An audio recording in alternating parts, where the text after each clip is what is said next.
Pagi Gereja Oikos Online. Sebelum Anda melakukan aktivitas lebih lanjut, ikutilah Renungan Pagi hari Senin, Rabu, dan Jumat jam 4.30 pagi di YouTube channel Gereja Oikos Online.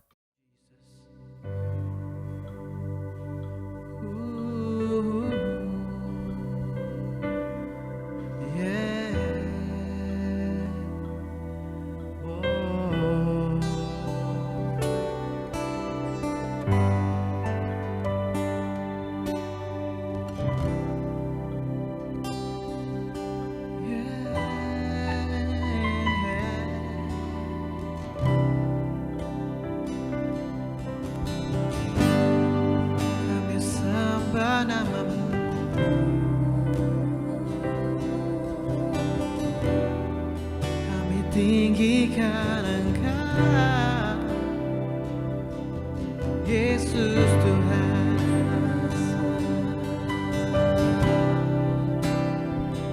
Yesus Tuhan.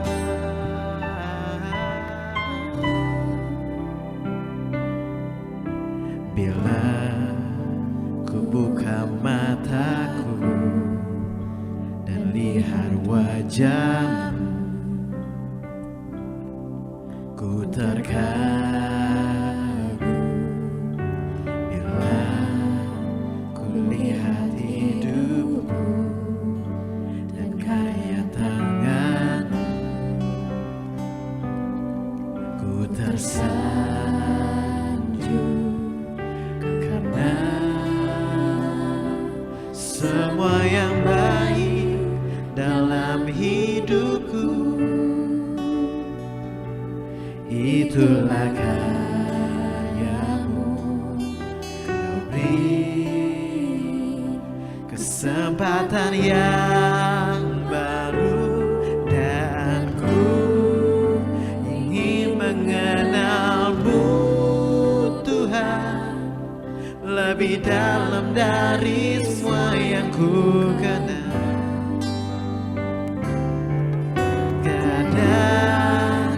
Kasih yang melebihi-Mu, ku ada untuk menjadi penyembah-Mu. Oh, kami mau menjadi penyembah-Mu Tuhan. Bila ku buka mataku dan lihat wajah-Mu, ku terkagum. Oh, bila ku lihat hidupku dan karya tangan-Mu, tersanjung, ku tersanjung karena semua yang baik dalam hidupku, itulah karya-Mu. Kau beri kesempatan yang baru, dan ku ingin mengenal-Mu Tuhan lebih dalam dari semua yang ku kenal. Tiada kasih yang melebihi-Mu, ku ada untuk menjadi penyembah-Mu, dan ku ingin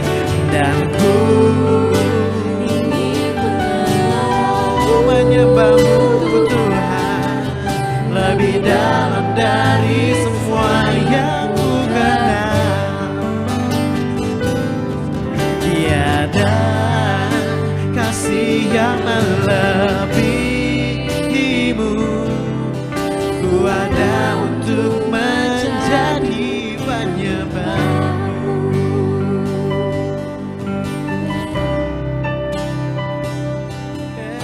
Ku mau menjadi penyembah-Mu. Sekali lagi katakan dari awal, Bila ku buka mataku dan lihat, ku terkagum bila ku lihat hidupku dan karya tanganku. Oh, ku tersanjung karena semua yang baik dalam hidupku itu semua karyamu Tuhan. Yes Lord, Kau beri kesempatan yang baru dan ku ingin mengenalmu Tuhan lebih dalam dari semua yang ku kenal. Tiada kasih yang melebihimu.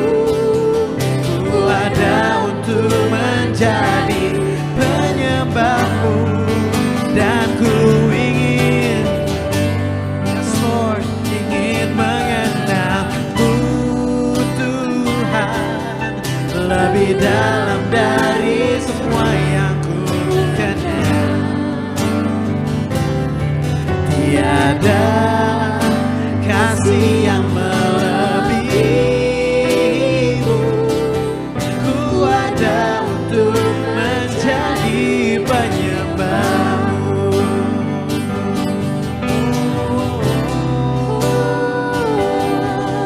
Kami mau menjadi penyembahmu.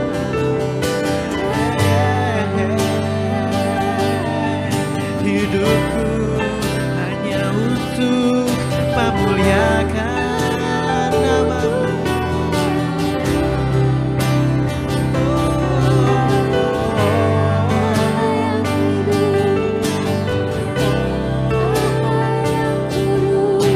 Karyamu indah di dalamku.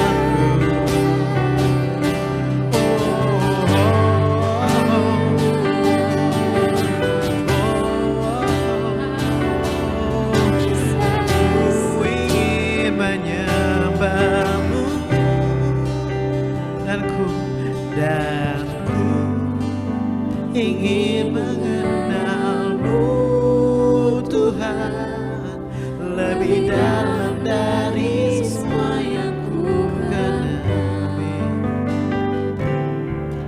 Tiada kasih yang melebihimu.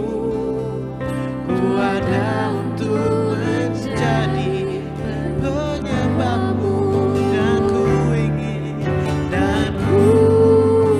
ingin mengenalmu Tuhan lebih dalam dari semua yang ku kenal Tuhan.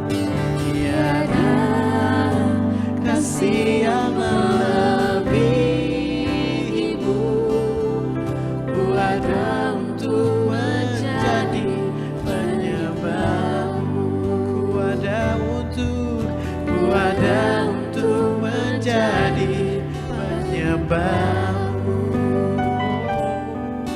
Ku ada untuk menjadi penyembahmu.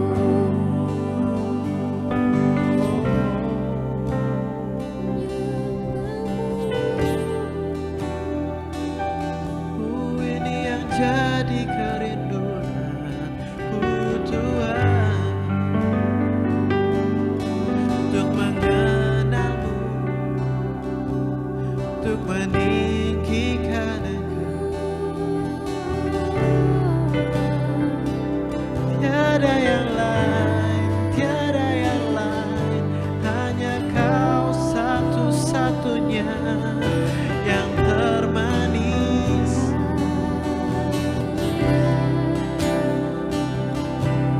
Hanya Kau satu-satunya yang termanis.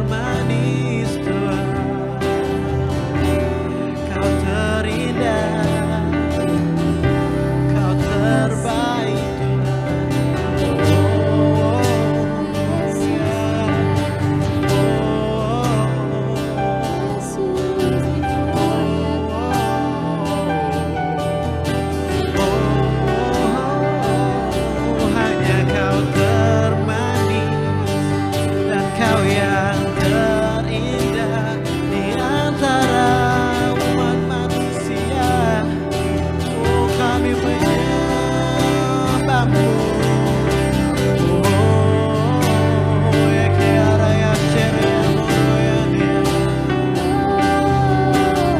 Terimalah persembahanku yang terbaik kami berikan di hadapanmu Tuhan. Kami mengangkat tangan kami, mengangkat hati kami untuk memuliakan. Shalom, selamat pagi, selamat bertemu kembali dalam kasih Tuhan Yesus Kristus. Mari kita lanjutkan pembacaan kita dari kitab Wahyu pasal 1. Tapi sebelumnya kita akan berdoa terlebih dahulu. Tuhan Yesus, berkati pemberitaan firman-Mu pada pagi hari ini Tuhan. Segarkan tubuh dan jiwa roh kami Tuhan sebelum kami melakukan aktivitas lebih lanjut. Di dalam nama Tuhan Yesus, amin. Wahyu 1 ayat 11. 2 hari yang lalu saya sudah membahas di ayat ke-10 ya, di mana pada waktu itu Yohanes dikuasai oleh Roh Tuhan dan dia mendengar suara yang nyaring seperti bunyi sangkakala. Saya akan bacakan dari ayat 10 biar lebih paham. Wahyu 1 ayat 10, pada hari Tuhan aku dikuasai oleh Roh dan aku mendengar dari belakangku suatu suara yang nyaring seperti bunyi sangkakala. Ayat 11 yang akan kita bahas. Katanya, apa yang engkau lihat, tuliskanlah di dalam sebuah kitab. Kirimkanlah kepada ketujuh jemaat ini, ke Efesus, ke Smyrna, ke Pergamus, ke Tiatira, ke Sardis, ke Philadelphia, dan ke Laodikia. Yohanes berada di Pulau Patmos dan dia mendengar satu suara yang nyaring dan sangat jelas. Suara itu membawakan pesan. Yang pertama dikatakan, apa yang kamu lihat, tuliskanlah. Kenapa Tuhan menyuruh Yohanes melakukan demikian? Kamu lihat apa? Cepat tuliskan. Tuhan tahu kita ini manusia seringkali lupa. Betul, ada orang yang mungkin punya karunia diberikan photographic memory. Sekali ngelihat langsung bisa ingat, sangat jelas sekali. Dia punya kemampuan mungkin berkali-kali lipat daripada orang lain. Orang lain mungkin perlu menghafal sampai berkali-kali, membaca berkali-kali. Tapi orang yang punya kemampuan tersebut, dia sekali ngelihat, dia langsung bisa ingat semuanya, bisa paham semuanya. Dan tidak banyak orang yang memiliki kemampuan seperti demikian. Tetapi kita manusia biasa, kita mudah lupa. Apalagi menjelang usianya bertambah, itu bisa saja lupa. Usia Yohanes saat di Pulau Patmos, diperkirakan mungkin dia usianya lebih dari 90 tahun. Jadi kalau usianya seperti itu sangat riskan sekali. Bisa saja apa yang dia lihat, mungkin dia ingat hanya garis besarnya saja. Itu sebabnya Tuhan memberikan perintah kepada Yohanes, kamu lihat apa? Tuliskanlah. Kita manusia lebih mudah atau cenderung suka lupa.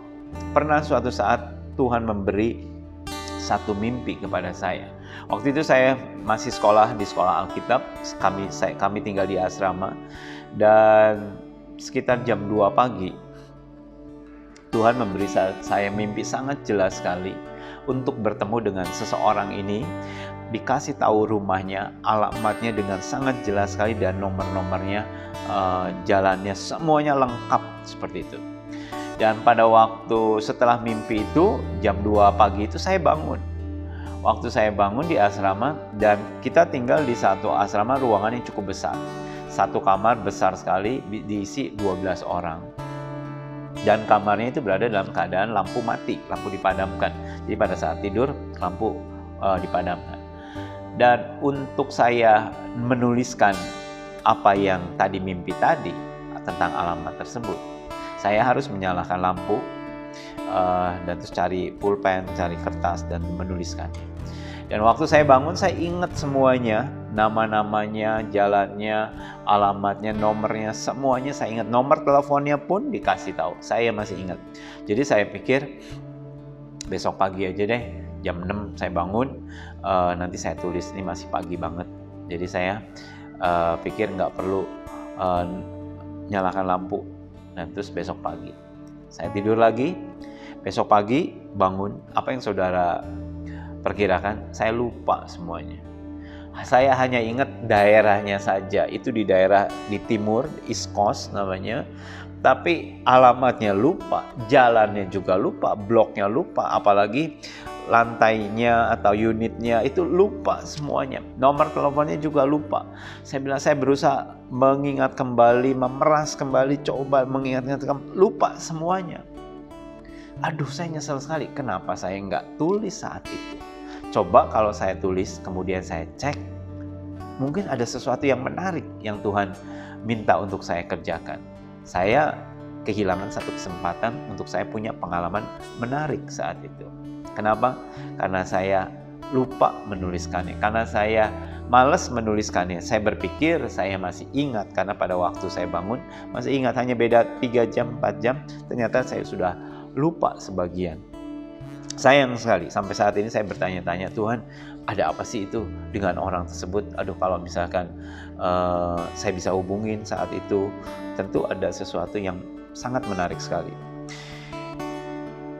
Karena itu, setiap kali saudara mendapatkan sesuatu dari Tuhan, tuliskan.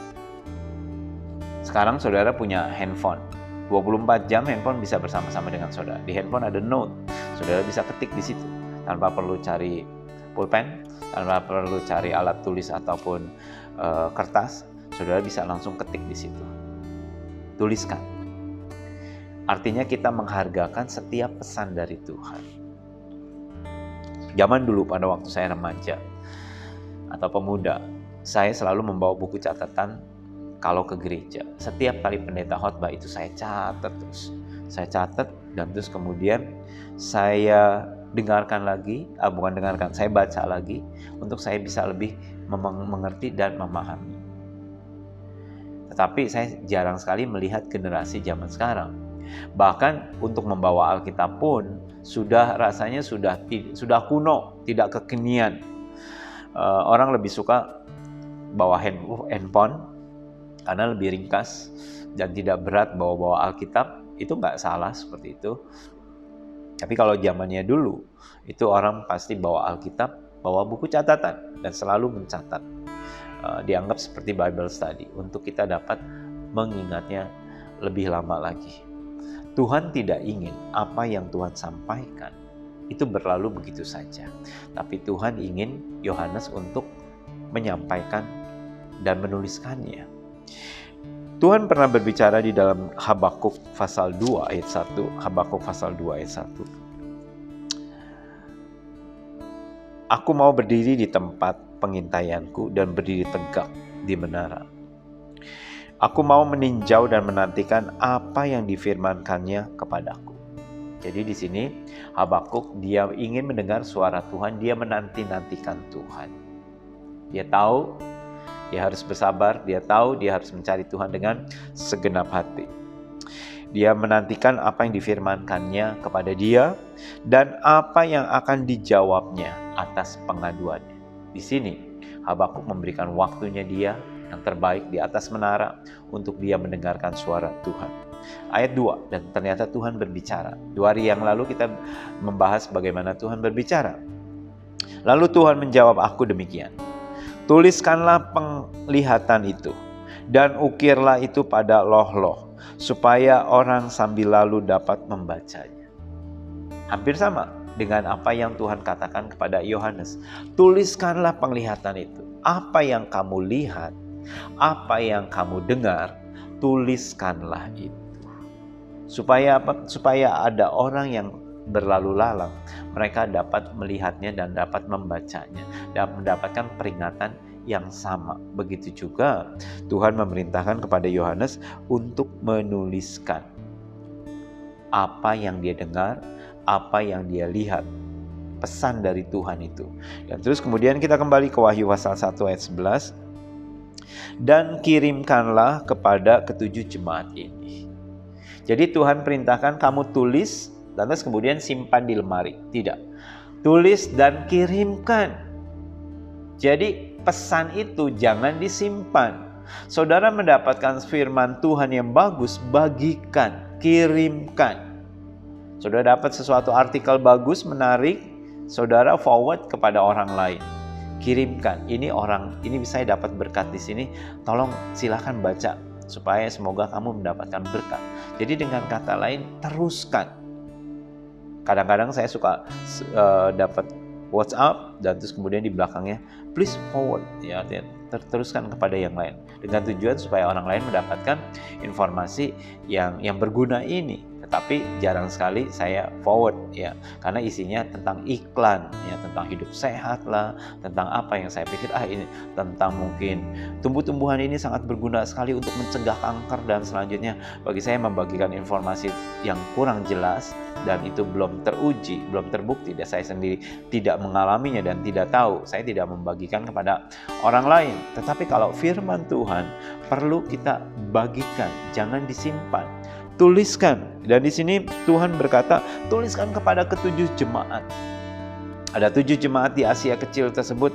Ada Efesus, Smyrna, Pergamus, Tiatira, Sardis, Philadelphia, dan Laodikia. Nanti kita akan bahas dalam waktu beberapa hari mendatang.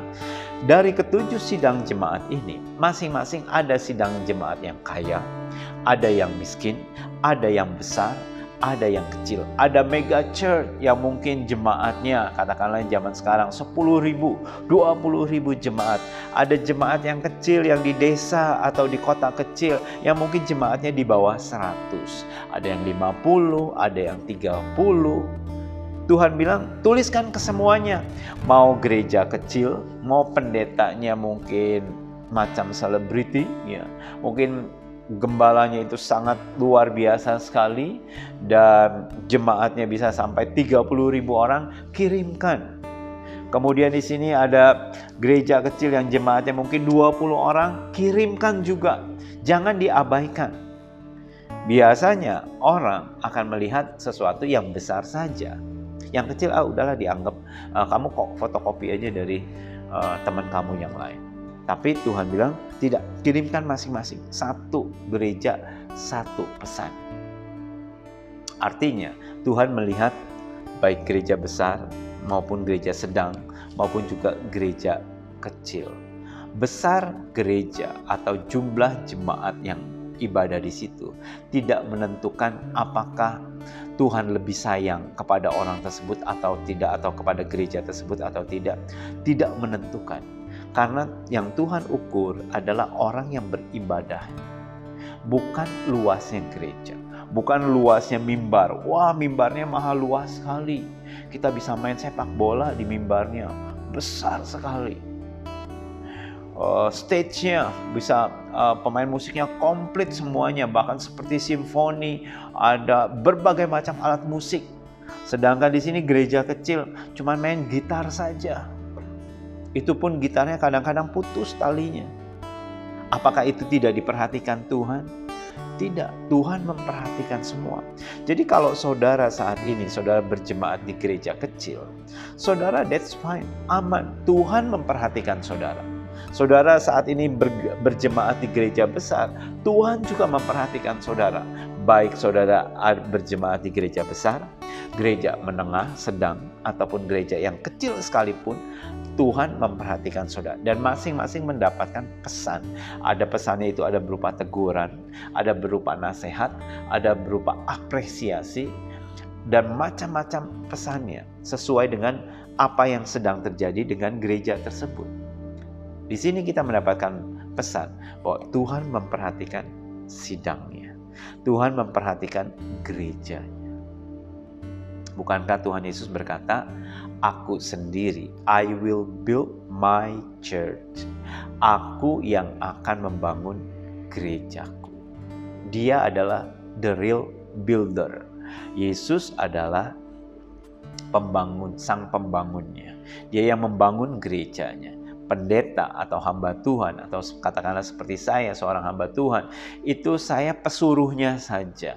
Tetapi sang pembangun sesungguhnya adalah Yesus sendiri. Saya punya keterbatasan. Suatu saat saya harus pulang ke Tuhan, kembali kepada Tuhan, atau sudah saatnya tiba untuk pulang, maka pekerjaan Tuhan tidak berhenti. Ada someone yang Tuhan akan appoint, ada seseorang yang akan Tuhan lantik untuk menggantikan saya. Pekerjaan Tuhan tidak akan pernah berhenti meskipun pendetanya atau gembalanya itu meninggal. Kenapa? Karena Tuhan yang membangun umatnya. Begitu juga di dalam jemaat di Smyrna, di Pergamus, di Tiatira, di Efesus, Philadelphia, dan selanjutnya. Itu Tuhan ada di sana. Bahkan Tuhan mengerti kebutuhan jemaat.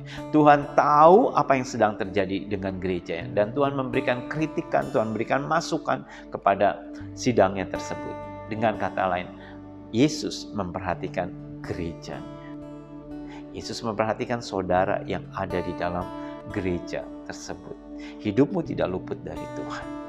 Karena itu kita mengucap syukur kepada Tuhan. Yesus sangat mengasihi gerejanya.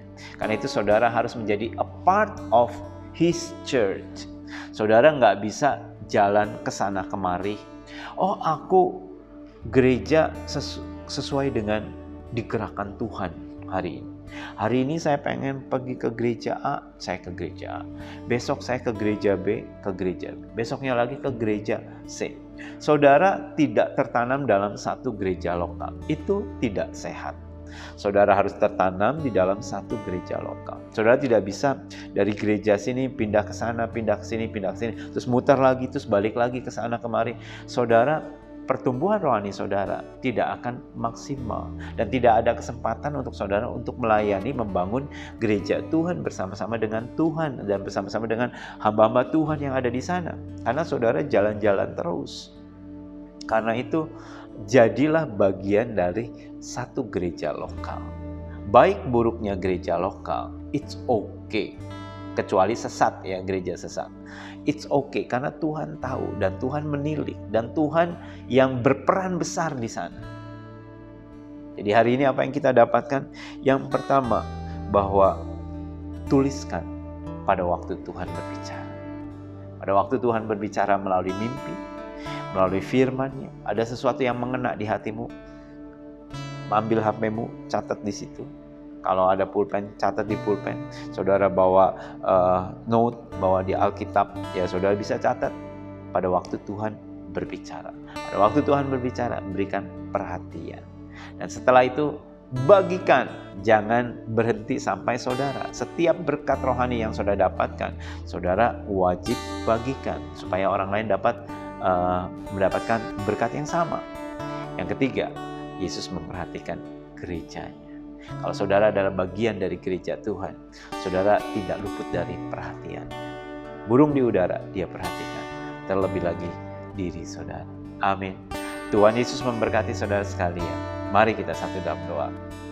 Terima kasih Tuhan buat 3 hal yang Tuhan berikan di dalam kehidupan kami pada hari ini, untuk kami memberikan attention, perhatian kepadamu saat Tuhan berbicara. Terima kasih Tuhan buat kasih Tuhan kepada sidangmu, kepada gerejamu Tuhan. Begitu Engkau memperhatikan setiap kebutuhan kami, bahkan gereja besar, gereja kecil, Engkau sama memperhatikannya Tuhan. Terima kasih Tuhan. Bapa, berkati aktivitas anakmu sepanjang hari ini. Tuhan, berikan kepada kami kesegaran demi kesegaran saat kami melalui hari-hari kami. Biarlah Tuhan kami berdoa untuk setiap anak-anak-Mu yang membutuhkan pertolongan Tuhan, penerobosan dari Tuhan. Kiranya tangan Tuhan menolong, tangan Tuhan bekerja di dalamnya. Terima kasih Tuhan. Kami serahkan kegiatan kami sepanjang hari ini dalam nama Tuhan Yesus. Amin. Tuhan Yesus memberkati saudara. Sampai jumpa kembali.